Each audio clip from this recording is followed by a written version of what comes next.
jujur aja ya, masalah ini tuh kayak terlalu dibuat-buat kalau menurut saya. Jadi ijazah S1 dipermasalahkan, sedangkan saya sudah bilang sistem di Singapura sangat ketat, hampir nggak mungkin mengeluarkan ijazah palsu. Dan ingat, setiap negara itu punya sistem pendidikannya sendiri. Setiap kampus pun punya requirement tersendiri untuk menerima mahasiswa baru, bisa dengan berbagai cara kayak gitu. Dan orang nggak terima itu, masih aja dipermasalahkan ijazah SMA-nya mana. Saya tegaskan sekali lagi, Bapak Gibran itu kuliahnya di Singapura. Untuk masuk universitas di Singapura, yang diperlukan adalah selesai secondary school. Tidak perlu selesai SMA, karena memang beda sistem pendidikan. Untuk selesai secondary school itu 4 tahun atau 5 tahun. Saya terangkan lagi, 3 tahunnya itu SMP, sudah diselesaikan di Indonesia. Berarti beliau tinggal melanjutkan 2 tahun di Singapura. Dan itu pun sudah dijalankan di Orchid Secondary School. Lalu masalahnya di mana? Orang masih ramai dengan bilang, kenapa SMA-nya cuma 2 tahun? Ya karena memang secondary school itu syaratnya cuma 5 tahun. 3 tahun sudah di Indonesia, 2 tahunnya tinggal dilanjutkan di secondary school sini. Dan kemudian di Indonesia ada yang namanya foundation. Itu yang jenjang pendidikan itu yang tidak familiar di Indonesia, sulit untuk dipadankan dengan apa.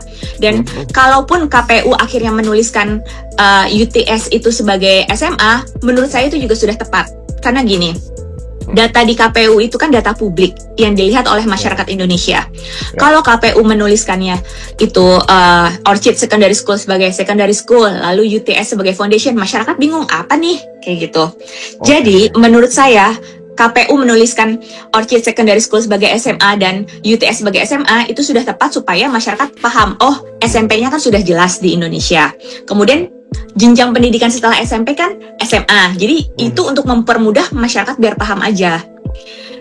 Diminta ijazah SMA, ada ijazah yang disetarakan, tetap nggak terima juga kan. Jadi memang mau sampai kapanpun akan terus ada perdebatan, akan terus dicari kesalahan. Jadi hal-hal nggak masuk akal sampai kenapa penyetaraan ijazahnya baru dilakukan 2019, itu juga jadi pertanyaan. Itu kan suatu hal yang remeh ya. Ibaratnya gini, beliau itu setelah lulus jadi pengusaha dulu. Sebagai pengusaha tidak perlu ijazah karena dia yang punya usaha sendiri. Dan baru disetarakan 2019 karena namanya pengusaha kerjanya nggak perlu pakai ijazah, disetarakan 2019 karena mau maju sebagai kepala daerah.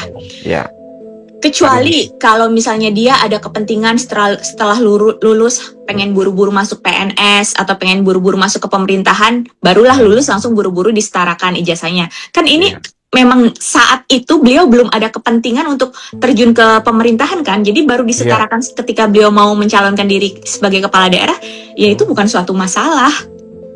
Saya rasa nih banyak banget lulusan orang Indonesia yang kuliahnya di luar negeri, ijazahnya pun sampai sekarang belum disetarakan karena memang tidak ada kepentingan untuk ke situ.